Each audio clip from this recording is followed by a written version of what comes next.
The movie starts with Case Walker, an MMA legend, although his days of fame are behind him, has not allowed himself to rust. On the contrary, he continues participating in amateur fights in Texas, where he showcases his skills like never before. I almost feel sorry for his opponents. After dominating his opponent in the second round, Case shows frustration at having to win by points instead of knockout. His coach reminds him that no one will want to fight him if he keeps knocking out his rivals in the first round. Nevertheless, Case decides to end the fight in the third round with a submission move. After being crowned victorious, he gives his opponent some tips to help him improve. But that doesn't save him from his coach's frustration, who quits, tired of Case disobeying his orders. As he leaves the arena, Case bumps into the team of the next fighter, among them Brody James, an old friend who is also into mixed martial arts. Brody admits he's surprised to see Case in a place like this, given he's a seasoned expert who should be in the big leagues. Following an invitation to a nightclub to catch up, Case discovers Brody, a devoted father, now the life of the party, surrounded by girls. Amid the sea of admiration, only Mika Cruz, his new publicist from the PFC, seems immune to Brody's charms and stays focused on what truly matters: contracts and clauses. Alcohol doesn't stop Brody from revealing his plans to Case, sharing that he has a fight in Bangkok against Cesar Braga, a muscle-bound giant nicknamed the Psychopath. Case is alarmed upon hearing this, warning his friend that the PFC is notorious for its excessive violence and lack of rules. Brody then asks Case to help him train for the fight. With the offer in mind, Case is about to leave the club, but in the parking lot, he encounters a couple of shady characters. It turns out they were called by the woman Brody had been having fun with, in an attempt to extort money from him. Fortunately, Case steps in to defend his friend and teaches the thugs a lesson, sparing the woman because he's a gentleman. Grateful, Brody insists that Case go with him to Thailand, which presents a unique opportunity for Case to return to the elite. Case had left that world after his parents' death, which also caused him to lose his passion for high-level fighting. However, Brody isn't asking him to fight, he wants him to help train him. In other words, he wants Case to be his Miyagi. Eventually, Case decides to travel to the Thai capital for the sake of his colleague. Hugo Vega, the owner of the PFC, excitedly presents the fight between Brody and Cesar Braga, a giant you wouldn't want to run into on the street. During the press conference, a reporter asks Cesar about his ex-wife's assault charges. The mere question sets him off, and if it weren't for a couple of brave souls, the reporter would have left on a stretcher. Instead of canceling the fight, Vega, being the businessman he is, uses the incident to fuel the promotion even further. After the press conference, Brody finds Cesar in the bathroom, unleashing a fit of rage on the mirror, the sink, and pretty much the world in general. Back with Case, he arrives at the Top Fight gym and meets Brody's trainer, Matty Ramos, who naturally isn't happy that Brody called in a helper without his consent. Without waiting for Ramos's permission, Case sets up his own training corner using materials he finds on the street. As the saying goes, if you don't train, it's because you don't want to. Meanwhile, Cobra O'Connor, a young and arrogant fighter, mocks Case's moves and calls him a cheap Bruce Lee. Fortunately, Brody arrives before an unnecessary conflict could erupt. Seeing that Ramos is more focused on Brody, Cobra reminds him that he has an upcoming fight and wants his opponent to be the Black Jackie Chan. Given his insistence, Case steps into the ring and gives Cobra what he wants: a fight. While Cobra is driven by anger, Case remains calm and waits for the right moment to test his Kyokushin moves, a style of karate. After teaching Cobra a lesson, the protagonist earns the respect, if not the fear, of the other fighters. His skills also catch the attention of Hugo Vega, who starts wondering who left his protege. Cobra, needing medical insurance. Vega's surprise is even greater when he discovers that the culprit is Case Walker, someone he already knew, and let's just say, not fondly. Knowing he'll never convince Case to join his agency, Vega leaves the gym. However, he's intercepted by Tash, a young fighter eager to showcase his talent. Case then offers to spar with him, barely putting up any resistance. This only further disappoints Vega, despite Mika insisting that Case is a gold mine they can't afford to waste. Meanwhile, Tash and his friend Crit approach Case, curious about why he went easy in the ring. Calmly, as someone who's seen it all, Case explains that he has nothing to prove to Vega and that what he did to Cobra was simply a necessary lesson. Speaking of lessons, the young fighters show interest in his moves, so Case offers to teach them a few things, but only after his training session. It turns out this was a tactic to get rid of them, as his training wouldn't end until nightfall. To his surprise, though, the boys stayed and waited for him. No way out now. The next day, a team of reporters shows up at the gym to interview Brody and promote his upcoming fight against Caesar. However, they can't help but get distracted by the legendary Case Walker, whom they thought had retired. As a result, Mika commits to gaining the fighter's trust.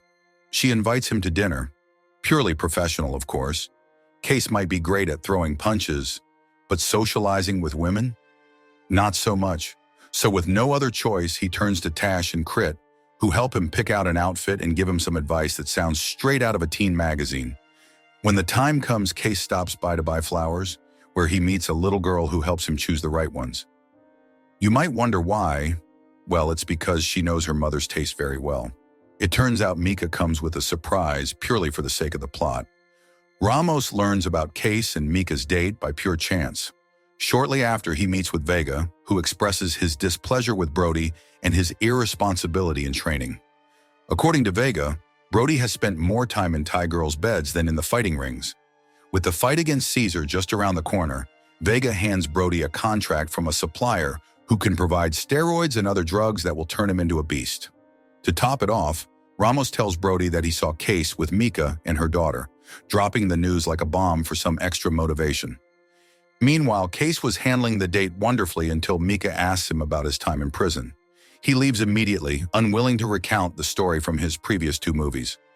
Upon returning to the gym, Case finds a furious Brody waiting for him in the ring. As we all know, nothing good comes from that kind of greeting.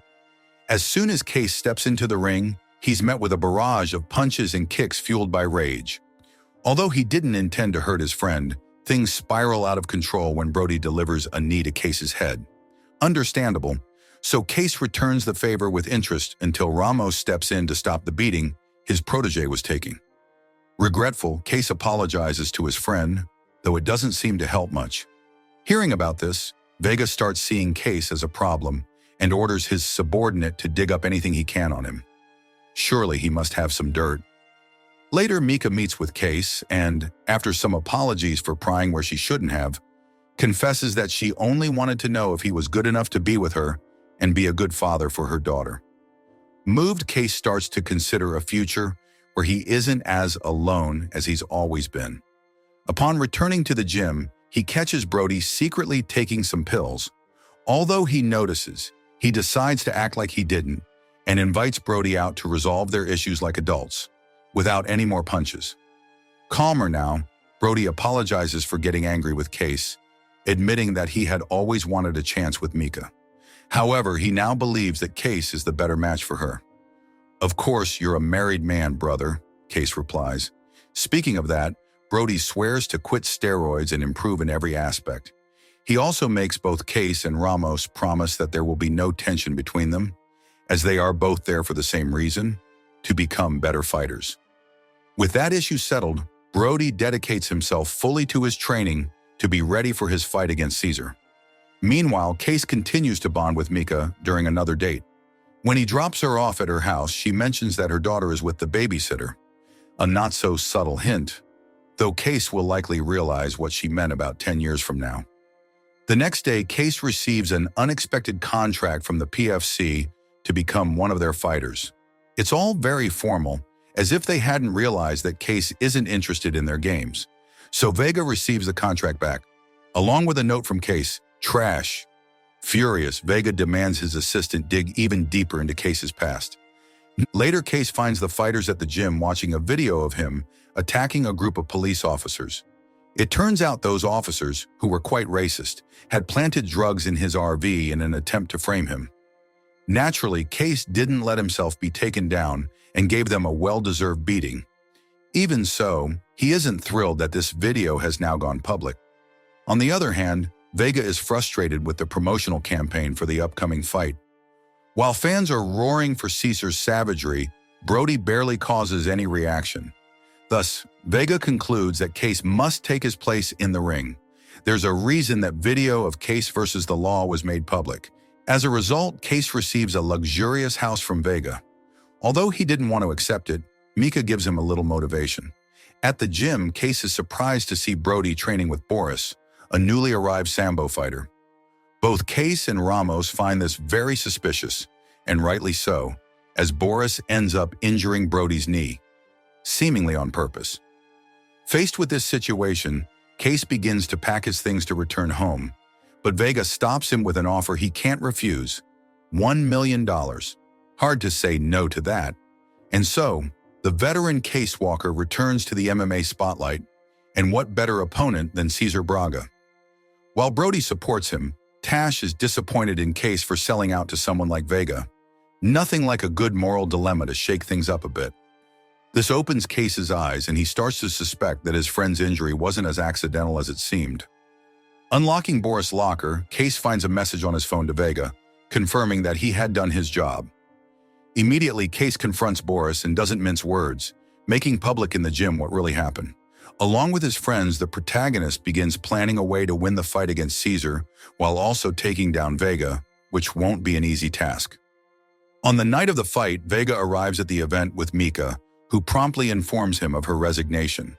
As for Case, he starts provoking Cesar long before stepping into the ring. Furious, the giant rushes towards him, sparking an intense fight outside the designated combat area. At least they have the decency to fight in front of the audience. Case tries everything to stop the beast, but nothing seems to work. On the contrary, he only manages to make Cesar even angrier. After receiving a brutal combo of punches, the protagonist almost hits the ground, but he manages to recover, removes his gloves, and switches to his best fighting style: Kyokushin. That, my friends, is a katekin, and trust me, you don't want to get hit by one of those. Caesar's ribs turn to mush, and Case delivers the final blow with an Anderi kick and a spinning kick worthy of the Karate Kid. Indignant and with his ego shattered, Vega threatens to sue Case for breaking the terms of the fight. But Case, always one step ahead, shows him the evidence he has regarding Vega's orchestration of Brody's injury. So, suing wouldn't exactly be the brightest idea Vega's ever had. To make matters worse, Vega will also have to refund the spectators. It's definitely not his day. With Vega defeated both in and out of the ring, Case, Mika, Brody, and the rest of the crew received the audience's admiration. Today, they won more than just a fight. They earned dignity and respect. And that's how this epic movie ends. If you want interesting movie recaps, like, share, and subscribe to follow us for more movie recaps.